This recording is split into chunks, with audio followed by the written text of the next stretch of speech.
Josh, if you take a look at those Fed numbers, the survey results from CNBC in that survey, we do think as though we're done for this process. Is that a green light for the rest of the stock market, specifically the Amazon type trades that you just made and perhaps other growth oriented stocks as well?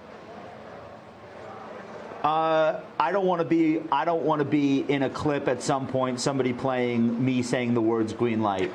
I am very media savvy, Dom. I've been around for a long time, so I'm not gonna go along with that.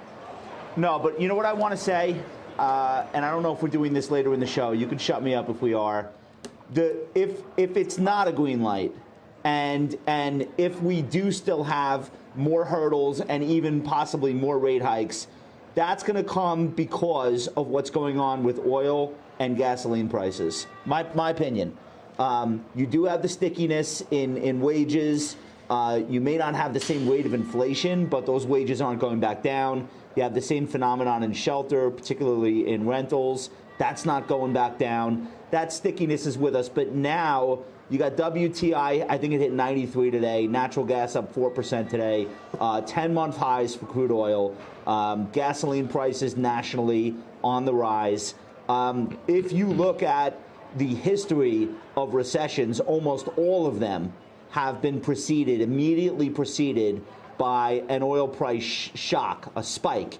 We don't have a spike yet. We have a fairly gradual move. At 120, I won't say gradual, okay? But for right now, I think we're okay. That is the thing that would prevent most rational people who understand the economy and the markets from saying, yeah, the Fed's done green light. It ain't that simple. I wish it were.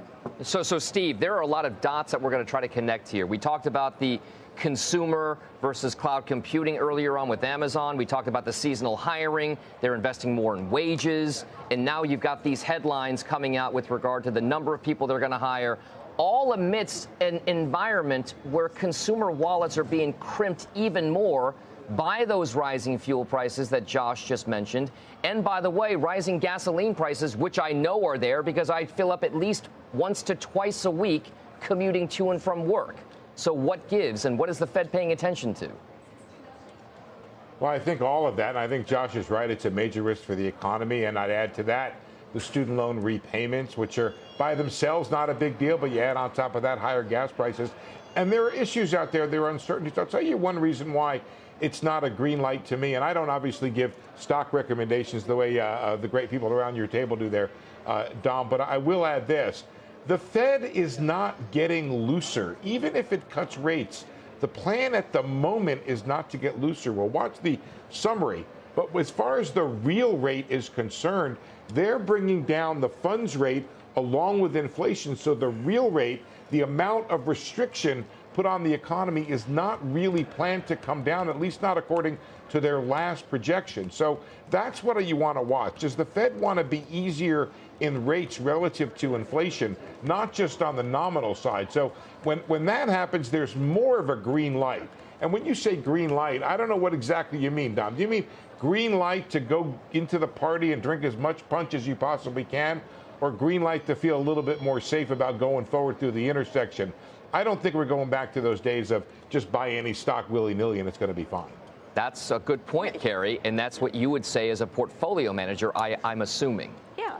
Well, definitely. I mean, we don't know what's going to happen over the next 6 months, 12 months, ever. But in this period, and I'm sure Steve would agree, the post-COVID era that we're in is still so unpredictable in the way people spend money, whether they're consumers or corporations, and how they borrow money, how they think about, spending and their time and how they work. I mean, everything is in the process of change. The fact that economists and strategists couldn't predict about whether there would be a recession or not. They all thought there'd be a recession this year. They didn't have a playbook.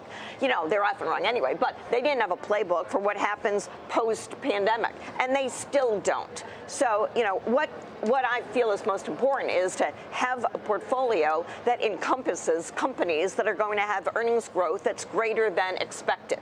You know, we can start seeing some earnings accelerations in the second half of, this next quarter and into 2024. And I think this is the first time in quite a long time where estimates are moving higher, where we're seeing some increase in forecasts, and so I consider that positive. Those fundamentals, are they in fact improving in your mind as you do your research and scrub through the numbers? So I do think we get a trough in earnings, but the key is because multiples already expanded ahead of that. So the question is now when we go into earnings season, if you don't make your earnings, it's going to be even worse than we saw in the last 4 quarters. Because right now your multiples on a lot of stocks are reflecting an earnings growth that we didn't have for the last 2 or 3 quarters.